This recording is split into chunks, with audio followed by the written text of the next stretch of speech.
Here are some of the tools that I use for getting at stuff. This is, well, this pick is good for, as you saw, picking fluff out of things. For scraping crap out of gears and stuff. Double-ended here. Trying to work in that. Yeah. Pick. These are also handy. Good old cotton swabs, Q-tips if you will. Good for getting down into places like this. And scraping out some of the yuck that gets down inside there. Very handy. Ew. Ew.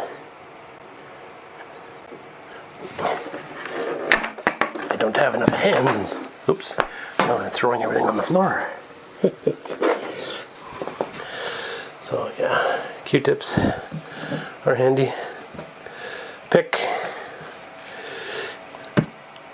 These little screwdrivers are hard to find. They're handy. They usually come in the kit comes with the machine.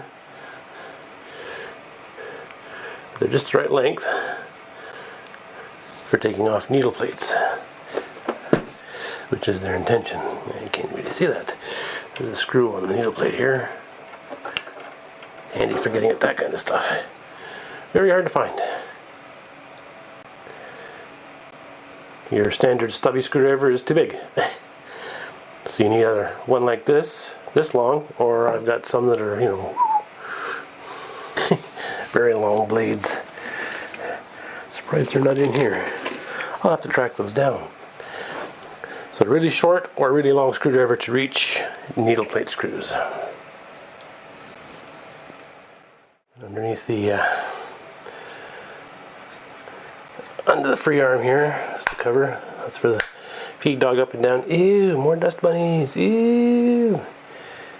Ew. Cotton does that. It makes a lot of fluff. Trying to get some better lighting on the subject here. Cotton makes a lot of fluff. It's like felt. So now it's pretty much disassembled. Now it's time to just start cleaning it and oiling it and getting her back in shape. And I don't know how I could have forgotten my friend, the toothbrush. Never throw out your old toothbrushes. They are such handy things to have. Great for this kind of nonsense.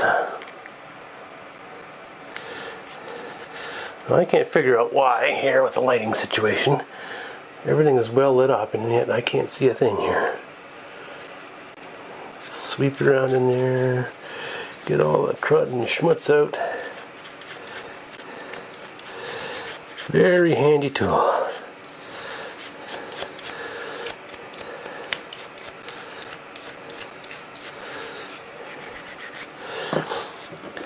You gotta watch with these particular type of bobbin. That is the bobbin case, yes. Wow, with the shadows. Holy smoke, man. It is incredibly lit up.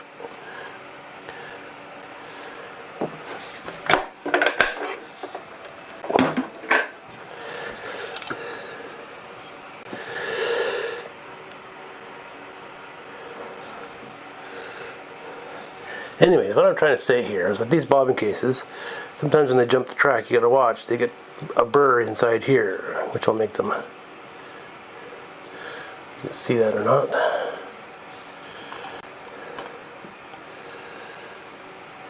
A little bit of a rough spot there, so that should be buffed out with some sandpaper or something, so it's nice and smooth. The rest of it's okay. You usually don't put any lubricant on these. These are plastic, and the hook that they go on is metal, but this is a type of plastic that's kind of self-lubricating.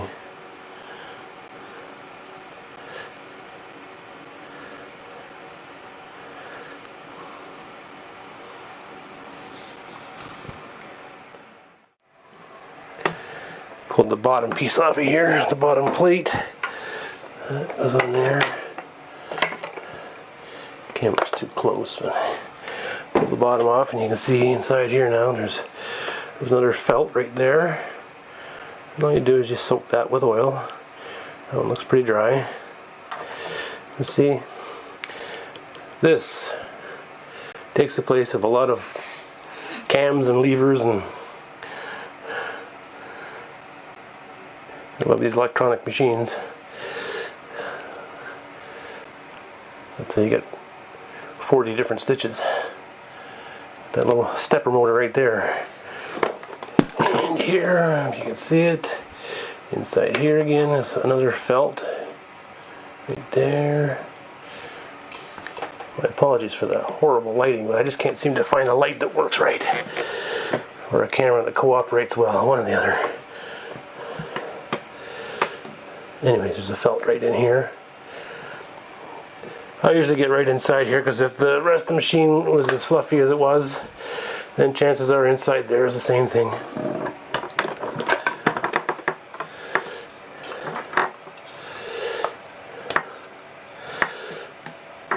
There's that stepper motor. Yeah, it's not going to do anything because there's no juice.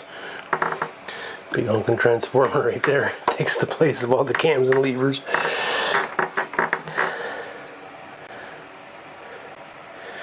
Decent little machine. A real workhorse.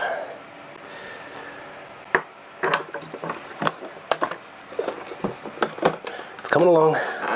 Slowly but surely. It's coming.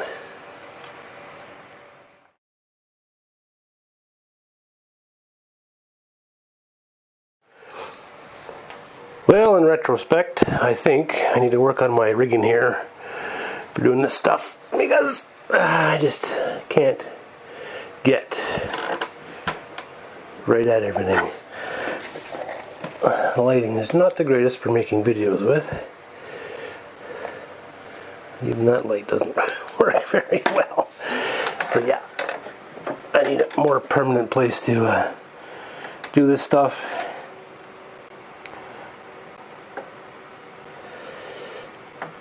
This makes a heck of a mess of my spare room, guest room.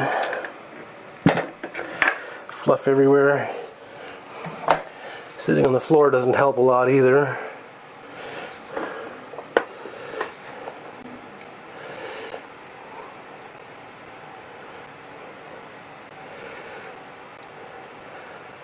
I would plug it in and try it out, but I don't have the cords, so I don't even have a power cord to get the display to come up, so I've probably hit the contrast. This little knob here is the contrast for the display there. Camera light blinking in the corner there. Blink, blink, blink in the display. So yeah, I think a more permanent setup is probably going to work better for making videos with.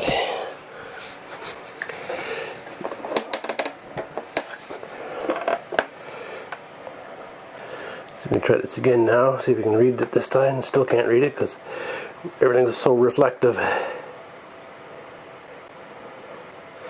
385.19153690. Kenmore 40 stitch. Programmable, computerized.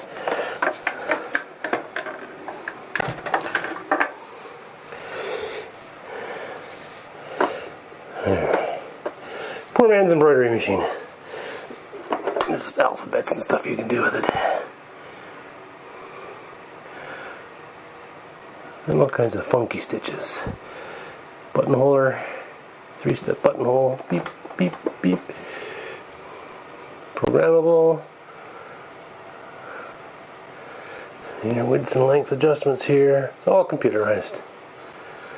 If you use a twin needle, you push that. It prevents zigzag from working. Or it limits zigzag.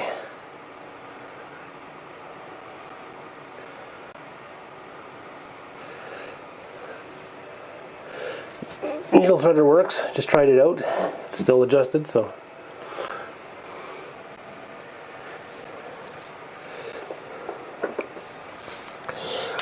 Not as successful a video as I had hoped. Maybe the next one will be better. Better setup, better lighting. We'll see. There you have it. The workhorse.